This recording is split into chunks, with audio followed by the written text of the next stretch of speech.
नमस्कार प्रेक्षक मित्रांनो, स्वागत आहे आपले भूमी क्रिएशन चॅनलवर। चला तर प्रेक्षक मित्रांनो, आपण आजच्या कथेला सुरुवात करणार आहोत। जेव्हा एका बापाच्या डोळ्यासमोर त्याची आयुष्यभराची कमाई, त्याची काळी आई लिलावात निघते, तेव्हा त्याच्या काळजात नेमकं काय चाललं असेल आणि त्या बापासाठी जीव टाकणाऱ्या त्या लेकीच्या मनात किती मोठं वादळ उठलं असेल।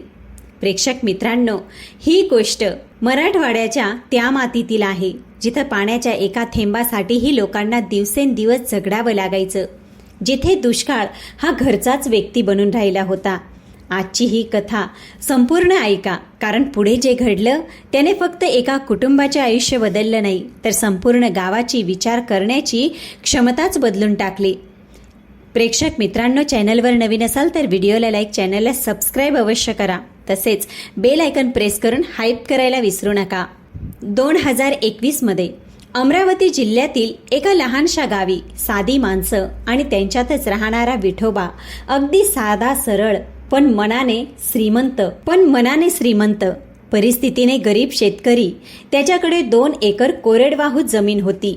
तीच जमीन त्याची ताकद होती, तीच त्याचा अभिमान होता आणि तीच त्याच्या संसाराचा आधारही होता। पण त्या वर्षी आकाशाने जणू गावावर रुसून बसायचं ठरवलं होतं। शेतातलं सोयाबीन, तूर सगळं डोळ्यांसमोर सुकून चाललं होतं। विठोबा रोज सकाळी शेतात जायचा, माती हातात घ्यायचा आणि आकाशाकडे बघत राहायचा। कदाचित आज पाऊस येईल या आशेवर, पण प्रत्येक दिवस निराशा घेऊनच मावळत होता। शेवटी एक दिवस त्यांनी हिंमत केली, गावातल्या लोकांकडून चौकशी केली, पैसे उभे केले आणि 400 फूट खोल बोरवेल खणायचं ठरवलं। त्याला वाटलं, एकदा पाणी लागलं की सगळं सावरून जाईल, शेत वाचेल, पीक वाचेल आणि घरही वाचेल। मशीन सुरू झाली, तासन तास निघून गेले, माती बाहेर येत राहिली। सगळ्यांच्या नजरा त्या पाईपकडे लागल्या होत्या, पण शेवटी जे बाहेर आलं ते पाणी नव्हतं, ती फक्त कोरडी धूळ होती। त्या दिवशी फक्त बोरवेल फेल झालं नाही, तर विठोबाच्या अनेक आशाही मातीमोल झाल्या होत्या। खरं सांगायचं झालं तर विठोबाच्या डोक्यावर आधीपासूनच खूप ओझं होतं। बँकेचं कर्ज, खताच्या दुकानाची उधारी, घर खर्च, मुलांचे शिक्षण, एक संपत नव्हतं तोवर दुसरं उभं राहायचं। पण इतकं सगळं असूनही त्यांनी कधी कुणापुढे हात पसरला नव्हता, कारण त्याच्यासाठी स्वाभिमान ही फक्त भावना नव्हती, ती त्याची ओळख होती। दिवसभर जगाशी लढणारं हे घर रात्री मात्र अगदी वेगळं दिसायचं। घरातले सगळे झोपलेले असायचे, पण एका कोपऱ्यात रॉकेलच्या कंदिलाचा मिनमिनता प्रकाश अजूनही जागा असायचा आणि त्या प्रकाशासमोर बसलेली असायची 18 वर्षाची नंदिता, घरातली मोठी लेक। अंगावर साधे कपडे, डोळ्यात झोप नाही आणि समोर उघडलेले पुस्तक। ती पुस्तकात बघत असायची, पण मन कुठेतरी दुसरीकडेच असायचं। कधी बापाचा थकलेला चेहरा, कधी उधारीची पावती, कधी आईची चिंता, हे सगळं तिच्या डोळ्यासमोर फिरत राहायचं। नंदिता फार शांत मुलगी होती, तक्रार नाही, हट्ट नाही, रडारड नाही, पण तिच्या शांततेतच एक वेगळी ताकद होती। ती कुणाला सांगत नव्हती, मनाशी काहीतरी ठरवून बसली होती। तिला परिस्थिती बदलायची होती, तिला बापाच्या कपाळावरच्या त्या चिंतेच्या रेषा पुसून टाकायच्या होत्या आणि कदाचित तिला स्वतःपेक्षा जास्त काळजी होती त्या माणसाची, जो स्वतः जळत होता पण लेकरांसाठी सावली बनून उभा होता। पण नियतीची परीक्षा अजून संपलेली नव्हती, उलट खरी सुरुवात तर आता होणार होती। पिकं वाचवण्यासाठी, घर वाचवण्यासाठी आणि उधारीच्या त्या विळख्यातून बाहेर पडण्यासाठी विठोबाने अजून एक मोठा निर्णय घेतला। त्याला माहीत होतं, हा निर्णय चुकला तर त्याच्याकडे परत उभं राहण्यासाठी काहीच उरणार नाही। 2021 सरलं आणि 2022 साल उजाडलं, पण विठोबाच्या नशिबाचा कोरडेपणा काही संपला नाही। आशेवर जगणाऱ्या या बापाने एक मोठं धाडस केलं, आणखी कर्ज काढलं आणि दुसरी बोरवेल खणली। यावेळी 400 नाही तर तब्बल 600 फूट खोल। रात्रभर मशीनचा आवाज घुमत होता आणि विठोबा हात जोडून देवाचा धावा करत होता, देवा, पोरीच्या शिक्षणासाठी तरी पाण्याचा एक थेंब दे रे। पण निसर्ग निर्दयी झाला होता, 600 फूट खोदूनही पाण्याचा थेंब मिळाला नाही। मशीन बंद झालं आणि काही क्षण विठोबा तसाच जागेवर उभा राहिला। त्या एका रात्रीत त्याचं कर्ज जवळपास 5 लाखांवर जाऊन पोचलं होतं। 5 लाख रुपये विठोबासारख्या छोट्या शेतकऱ्यासाठी ही खूप मोठी रक्कम होती। गावात दबक्या आवाजात कुजबूज सुरू झाली आणि ह्या आगीत तेल ओतण्याचं काम केलं ते गावचा सरपंच पाटील यांनी. काय चाललंय? काय विठोबा बोरवर बोर मारतोय आणि कर्जाचा डोंगर उभा करतोय आणि तो पैसा उधळतोय कुठं तर पोरीच्या शिक्षणावर. पाटील गावातल्या लोकांना म्हणू लागला, अरे आधी घरची परिस्थिती बघा. एवढ्या मोठ्या परीक्षा सगळ्यांच्याच आवाक्यात नसतात. चूल आणि मूल बघायचं आणि मुकाट्याने सासरी जायचं. हे शब्द वाऱ्यासारखे गावात पसरले. जो समाज कालपर्यंत विठोबाला मानत होता तोच आता त्याच्या वेड्यात काढू लागला. घराच्या उंबरठ्यापर्यंत हे टोमणे पोचायला वेळ लागला नाही. नात्यातल्या काकीने घरात येऊन थेट नंदिताच्या आईलाच सुनावून टाकलं. सविता, अगं समजव तुझ्या नवऱ्याला. अजून किती शिकवणार आहात तिला? उद्या लग्नाचं वय निघून गेलं तर चांगलं स्थळही मिळणार नाही. हे ऐकून सविता काही बोलली नाही, पण तिच्या चेहऱ्यावरची चिंता स्पष्ट दिसत होती. शेजारीही मागे राहिले नाही. उपहासाने म्हणू लागले, अहो विठोबा, या UPSC मध्ये दिल्ली पुण्याची पोरं जिथे टिकत नाहीत तिथे आपली ही जिल्हा परिषदेत शिकलेली मुलगी कशी काय टिकणार?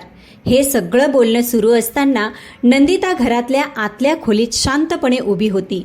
तिने प्रत्येक शब्द, प्रत्येक टोमणा आपल्या कानाने ऐकला होता. नंदिताने कोणालाही उत्तर दिलं नाही. ती फक्त सगळं ऐकत राहिली. दरवाजाच्या आडोशातून ती पाटील आणि नातेवाईकांकडे पाहत होती. तिच्या चेहऱ्यावर शांतता होती, पण त्या दिवसानंतर तिच्या अभ्यासामागचं कारण बदललं होतं. आता हा प्रवास फक्त तिच्या भविष्याचा राहिला नव्हता, तो तिच्या बापाच्या सन्मानाचाही झाला होता. लोकांचे टोमणे ऐकून विठोबा खचले आणि पोरीचे शिक्षण थांबवून तिचे हात पिवळे करतील असा सर्वांचा समज होता. पण खरी गोमतर पुढे होती, कारण बापाचं हृदय आपल्या लेकीसाठी कोणत्या थराला जाऊ शकतं याची कल्पना ना सरपंचाला होती ना स्वतः नंदिताला. विठोबा रात्री बराच वेळ जागा होता. दुसऱ्या दिवशी सकाळी तो घरातून बाहेर पडला आणि त्याच्या हातात जमिनीची काही जुनी कागदपत्र होती. त्या कागदपत्रांवर त्याची सही झाली असती तर देशमुख कुटुंबाचं आयुष्य कायमचं बदललं असतं. 12वीचा निकाल लागला आणि कंदिलाच्या मिनमिनत्या प्रकाशात जागून काढलेल्या त्या रात्रीचं फळ अखेर मिळालं. नंदिताला तब्बल 79% गुण मिळाले होते.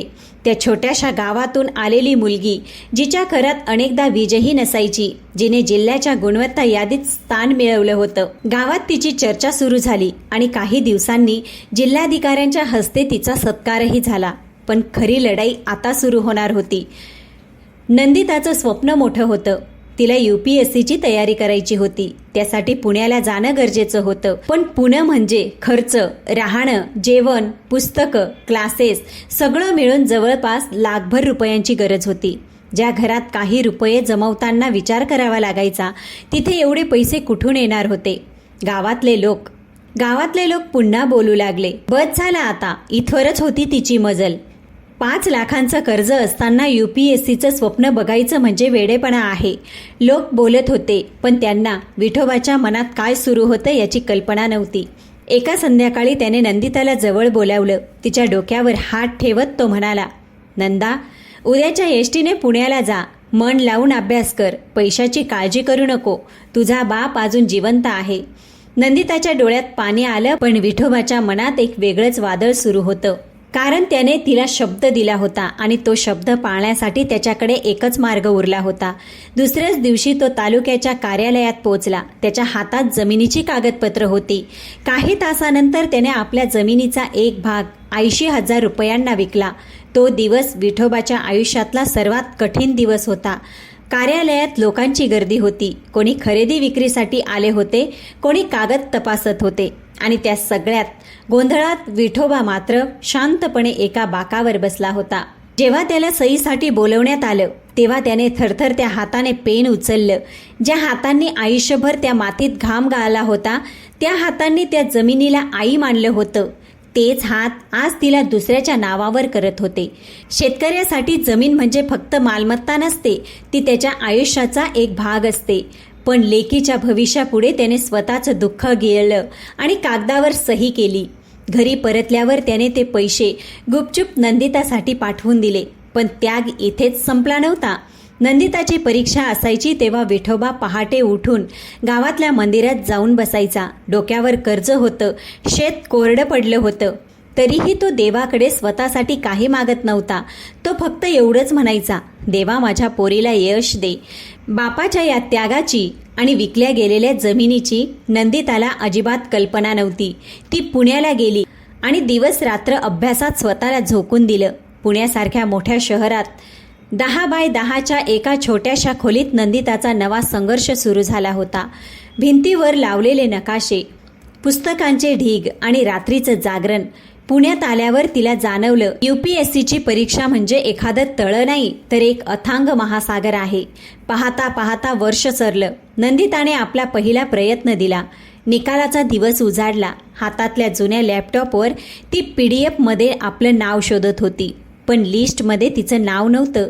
पहिल्याच प्रयत्नात अपयश. डोळ्यात पाणी जमा झालं. तेवढ्यात फोन वाजला. स्क्रीनवर नाव होतं, बाबा. तिकडून विठोबाने विचारलं, हॅलो नंदा, आलं का गं नाव लिस्टमध्ये? काही क्षण नंदिता बोललीच नाही. तिने ओठ चावले, डोळ्यातलं पाणी आवरायचा प्रयत्न केला आणि मग हळूच म्हणाली, नाही बाबा, या वर्षी नाही झालं, पण पुढच्या वर्षी नक्की काढीन. विठोबा शांतपणे म्हणाला, रडू नकस पोरी. एका पावसात पीक नाही आलं म्हणून शेतकरी शेती सोडून देत नाही. तू अभ्यास कर, मी आहे इथं. त्या एका फोनने नंदिता पुन्हा उभी राहिली. तिने अभ्यासात स्वतःला झोकून दिलं. दुसरा प्रयत्न. यावेळी तिने रात्र आणि दिवस याच्यातला फरकच मिटवून टाकला. प्रिलिम्स झाली, मेन्स झाली, इंटरव्ह्यू सुद्धा झाला. गावाकडे विठोबा रोज मंदिरात जाऊन हात जोडत होता. निकालाचा दिवस आला. नंदिताने पुन्हा लिस्ट उघडली आणि पुन्हा तिचं नाव नव्हतं. कट ऑफ पेक्षा फक्त 2 मार्क कमी. फक्त 2 मार्कांमुळे तिचं स्वप्न पुन्हा हातातून निसटलं होतं. ती पूर्णपणे खचली. जमिनीवर बसून रडत राहिली. तिला वाटत होतं, आपण बापाचा पैसा आणि विश्वास दोन्ही वाया घालवलेत. तेवढ्यात तिच्या कानात पुन्हा काही आवाज आला, मराठवाड्याची मुलगी UPSCमध्ये टिकणार नाही, हे आपल्यासारख्यांचं बसचं नाही. अचानक नंदिता उठली. तिने डोळे पुसले. अभ्यासाची कोरी वही उघडली. लाल पेन हातात घेतलं आणि पहिल्या पानावर मोठ्या अक्षरात लिहिलं, मराठवाड्याची मुलगी IPS होत नाही. ही ओळ आता टोमणा नव्हती, तीच इंधन बनली होती. रोज सकाळी उठल्यावर तिची नजर सर्वात आधी त्याच ओळीवर जायची. आता ती कोणाला उत्तर देण्यासाठी अभ्यास करत नव्हती. ती स्वतःला सिद्ध करण्यासाठी लढत होती. तिसऱ्या प्रयत्नाची तयारी सुरू झाली. पण त्याच वेळी गावाकडून एक असं सत्य तिच्या दिशेने येत होतं, ज्याची तिला कल्पनाही नव्हती. एक सत्य जे तिच्या आईने अनेक वर्ष तिच्यापासून लपवून ठेवलं होतं. आणि जेव्हा त्या रात्री गावाकडून फोन आला, तेव्हा नंदिताच्या आयुष्यातली सर्वात मोठी रात्र सुरू झाली. तिकडे पुण्यात तिसऱ्या प्रयत्नाची तयारी अगदी वेळ लागल्यासारखी सुरू होती. नंदिता रोज 16 तास अभ्यास करायची. पुस्तकं, नोट्स, टेस्ट सिरीज. तिच्या जगात आता दुसरं काही उरलंच नव्हतं. पण एक दिवस तिच्या फोनवर एक कॉल आला. तो फोन आईचा होता. आणि प्रेक्षक मित्रांनो, तो एकच कॉल नंदिताच्या आयुष्यातला सर्वात मोठा भूकंप ठरला. पलीकडून आईचा रडका आणि घाबरलेला आवाज, नंदा, अगं पोर, आता तूच काहीतरी कर. तुझ्या बापाने तुला पुण्याला पाठवायला आपली जमीन विकली आणि आता बँकेची नोटीस आलीये. ती उरलेली जमीन जप्त करायला आलेत. तो सरपंच पाटील, तो गिधाडासारखा टपून बसलाय. तोच घेणार म्हणतोय लिलावात आपली जमीन. हे शब्द ऐकताच नंदिताच्या हातातून फोन खाली पडला. तिचा श्वास अडखळला. डोळ्यासमोर फक्त अंधार पसरला. जमीन विकली माझ्यासाठी? माझ्या बापाने माझ्यासाठी जमीन विकली हा विचार तिच्या काळजाला चिरून गेला. ज्या जमिनीला विठोबाने पोटच्या पोऱ्यासारखं जपलं होतं, ज्या जमिनीसाठी त्याने उन्हातान्हात आयुष्य घालवलं होतं, ती जमीन तिच्या शिक्षणासाठी विकली होती आणि आता उरलेली जमीनही जप्त होणार होती. त्या रात्री नंदिता खूप रडली. ती जमिनीवर बसली होती. समोर पुस्तकं उघडली होती, पण अक्षर दिसत नव्हती. बापाचा थरथरणारा हात, तालुक्याचं ते ऑफिस, लोकांचे टोमणे, सगळं तिच्या डोळ्यासमोर फिरत होतं. पण ती रात्र तिची शेवटची रडण्याची रात्र नव्हती. सकाळी ती उठली. तिने डोळे पुसले, थंड पाण्याने चेहरा धुतला आणि अभ्यासाची वही उघडली. पहिल्याच पानावर मोठ्या अक्षरात लिहिलेली तिच्या समोर होती, मराठवाड्याची मुलगी IPS होत नाही. त्या क्षणी तिला एक गोष्ट समजली. आता ही फक्त परीक्षा राहिली नाही. आता हे फक्त तिचं स्वप्न राहिलं नाही. आता हा लढा होता बापाचा सन्मान परत मिळवण्याचा. आता हा लढा होता कर्जाच्या त्या डोंगराशी लढण्याचा. आता हा लढा होता जमीन गमावलेल्या बापाच्या डोळ्यात पुन्हा अभिमान आणण्याचा. आणि आता हा लढा होता पाटीलचा माज उतरवण्याचा. आता फक्त आणि फक्त युद्ध होतं. इकडे गावात परिस्थिती हाताबाहेर जात होती. बँकेच्या अधिकाऱ्यांनी विठोबाच्या दारावर जप्तीची नोटीस चिटकवली होती. गावात चर्चा सुरू झाली. लोक दुरून बघायचे, पण जवळ कोणी यायचं नाही. पाटील मात्र छाती फुगवून फिरत होता. त्याला वाटत होतं आता विठोबा संपला. आता ती उरलेली जमीन कायमची त्याच्या नावावर होणार. विठोबा मान खाली घालून शेतातून चालायला लागला. त्याच्या चेहऱ्यावरचं हसू हरवलं होतं. स्वाभिमान जखमी झाला होता. पण विठोबाला एक गोष्ट माहीत नव्हती. पुण्यात त्याची लेक आता एक सामान्य विद्यार्थिनी राहिली नव्हती. ती एक वादळ बनली होती. तिसरा प्रयत्न. नंदिताने परीक्षा दिली. यावेळी तिच्या डोक्यात एकच विचार होता, एकतर यश किंवा पुन्हा कधीही मागे न वळणारी लढाई. आणि मग तो दिवस उजाडला. जो दिवस त्या छोट्याशा गावात इतिहास लिहिणार होता. जो दिवस एका बापाच्या त्यागाला न्याय देणार होता. जो दिवस पाटीलच्या अहंकाराची राख करणार होता. आणि जो दिवस विठोबा देशमुख यांच्या डोळ्यात अभिमानाचे अश्रू आणणार होता. तुम्हाला वाटत असेल ती फक्त पास झाली आणि गावात परत आली. नाही, नंदिता गावात अशी परतली ज्याची कल्पना ना गावाने केली होती ना त्या पाटलाने आणि कदाचित स्वतः विठोबाने सुद्धा. पुढे काय झालं हे ऐकून तुमच्याही डोळ्यात पाणी आल्याशिवाय राहणार नाही. सलग 2 अपयश पचवून, बापाचा अपमान उराशी बाळगून आणि वहीच्या पहिल्या पानावरची ती ओळ खोटी ठरवणाऱ्यांसाठी नंदिताने आपला तिसरा प्रयत्न दिला. आणि मग तो दिवस उजाडला. दिल्लीतून UPSCचा अंतिम निकाल जाहीर झाला होता. पुण्यातल्या त्या छोट्याशा खोलीत नंदिता लॅपटॉप समोर बसली होती. हात थरथरत होते, हृदय धडधडत होतं. तिने PDF उघडली, कंट्रोल F दाबलं आणि टाईप केलं, नंदिता विठोबा देशमुख. काही क्षण स्क्रीनकडे ती तशीच पाहत राहिली आणि अचानक तिचं नाव स्क्रीनवर झळकलं.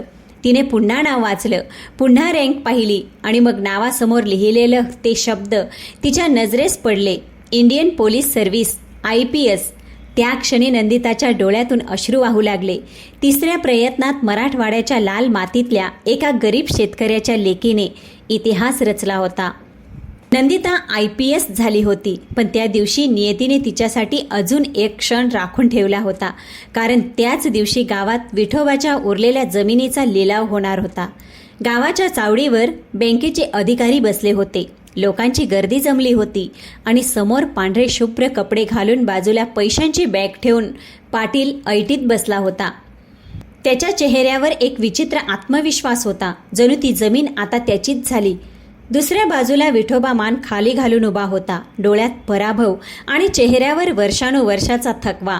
पाटील हसत म्हणाला, साहेब उरका आता लवकर. विठोबाला तसंही आता गावात कोण उभं करणार नाही. जमीन आता माझीच आहे. बँकेचा अधिकार कागद पुढे करणार. पाटील सही करणार. तेवढ्यात लांबून एक सायरनचा आवाज ऐकू आला. सुरुवातीला कोणी फारसं लक्ष दिलं नाही, पण काही क्षणात तो आवाज जवळ येऊ लागला. सगळ्यांच्या नजरा रस्त्याकडे वळल्या आणि गावागावाच्या वेशीतून एक पांढरी पोलिसांची बुलेरो धूळ उडवत चावडीकडे येताना दिसली. गाडीवरचा लाल निळा दिवा फिरत होता. क्षणात ती गाडी चावडीसमोर येऊन थांबली. गाडी थांबली, पण काही क्षण कुणीच खाली उतरलं नाही. चावडीवर पूर्ण शांतता पसरली होती. सगळ्यांच्या नजरा त्या गाडीवर खेळल्या होत्या. आणि मग मागचा दरवाजा उघडला. आधी एक बूट खाली उतरला, मग दुसरा, आणि पुढच्या क्षणी खाकी वर्दीतली एक तरुण अधिकारी गाडीतून बाहेर आली. खांद्यावर चमकणारे स्टार्स, डोळ्यात आत्मविश्वास आणि चेहऱ्यावर विलक्षण शांतता. ती होती IPS नंदिता देशमुख. काही वर्षापूर्वी याच गावातून स्वप्न घेऊन निघालेली मुलगी आज अधिकारी बनून परत आली होती. जी मुलगी कधी डोळे वर करून बोलत नव्हती, ती आज थेट बँकेच्या अधिकाऱ्यांसमोर जाऊन उभी राहिली. तिने खिशातून चेकबुक काढलं आणि टेबलावर ठेवलं. पाटीलच्या हातातला पेन खाली पडला. तो अवाक होऊन तिच्याकडे पाहत राहिला. नंदिता शांतपणे ठाम आवाजात म्हणाली, सर, आधी हे पैसे घ्या. माझ्या बापाचं 1-1 रुपयाचं कर्ज आज संपलं आणि माझ्या बापाची जमीन ती आजही त्यांचीच आहे. तिने बँकेची संपूर्ण रक्कम व्याजासकट भरली. मग ती पाटीलकडे वळली. सरपंच, माझ्या बापाने मजबुरीत विकलेली जमीन, तिची किंमत पैशात मोजता येत नाही. तरीही हे पैसे घ्या आणि आजपासून त्या जमिनीकडे पुन्हा कधी वळूनही पाहू नका. पूर्ण चावडी शांत झाली. पाटील खाली मान घालून उभा राहिला. पण नंदिता तिथे थांबली नाही. तिने गर्दीकडे पाहिलं आणि अचानक तिला जाणवलं, ज्याच्यासाठी ती हे सगळं करत होती तो माणूस तिथेच नव्हता. विठोबा कुठेच दिसत नव्हता. लिलावाचा अपमान सहन न झाल्याने तो आधीच तिथून निघून आपल्या शेतात गेला होता. नंदिता एक क्षणही न थांबता शेताच्या दिशेने धावू लागली, कारण तिचा विजय अजून पूर्ण झालेला नव्हता. तिच्या आयुष्यातला सर्वात महत्त्वाचा क्षण अजून बाकी होता आणि त्या शेतात काही क्षणापूर्वी एक अशी भेट होणार होती जी ऐकून अनेकांच्या डोळ्यात पाणी येणार होतं. चावडीवरचा तो विजय, तो रुबाब, ते सगळं काही मागे सोडून नंदिता थेट गावावरच्या आपल्या शेताकडे धावत सुटली. अंगावर खाकी वर्दी होती, खांद्यावर स्टार्स होते, पण त्या क्षणी ती IPS अधिकारी नव्हती. ती फक्त विठोबाची नंदा होती. तिच्या पायाखाली तीच रखरखीत माती होती जिच्यावर चालत ती लहानाची मोठी झाली होती. आणि काही क्षणांनी ती शेतात पोहोचली. शेतात विठोबा एकटाच काम करत होता. डोक्यावरचा रुमाल घामाने भिजला होता. अंगावर जुना मळकट सदरा, हातात कुदळ आणि समोर तीच कोरडी जमीन जिच्यासाठी त्याने आयुष्य घालवलं होतं. लिलावाचं दुःख मनात होतं, अपमानाची जखम मनात होती. तरीही तो बाप पुन्हा मातीत घाम गाळत होता. जणू काहीच घडलं नव्हतं. नंदिता हळूहळू त्याच्या मागे जाऊन उभी राहिली. काही क्षण ती तशीच त्याच्याकडे पाहत राहिली. किती वर्ष झाली होती या माणसाने स्वतःचं दुःख लपवून फक्त तिच्यासाठी जगण्यातच तिच्या डोळ्यात पुन्हा पाणी आलं. ती पुढे झाली आणि अलगद त्याचा हात हातात घेतला. विठोबा दचकला. त्याने मागे वळून पाहिलं आणि क्षणभर तो जागेवरच थिजला. समोर त्याची लेक उभी होती, त्याची नंदा. पण ती आज पूर्वीसारखी नव्हती.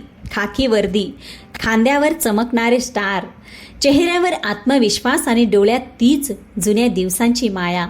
विठोबा काही क्षण काही बोलला नाही. तो फक्त तिच्याकडे पाहत राहिला. लहानपणी ज्या लेकीला तो एसटीमध्ये बसवून पुण्याला पाठवत होता, तीच लेक आज त्याच्यासमोर IPS अधिकारी बनून उभी होती. त्याची नंदा. पण आज ती पूर्वीसारखी नव्हती. त्याच्या डोळ्यात पाणी दाटून आलं, पण तरीही तो स्वतःला सावरत राहिला. आणि मग त्याने हळूच तिच्याकडे पाहिलं. ओठांवर एक हलकंसं हसू आलं आणि तो म्हणाला, नंदा, जेवलीस का? बस इतकंच ना? अभिनंदन ना मोठं भाषण, ना वर्दीचं कौतुक, ना IPSचा उल्लेख. एका बापाला त्याची लेक किती मोठी झाली हे महत्त्वाचं नव्हतं. त्याला फक्त एवढंच जाणून घ्यायचं होतं, ती जेवली का?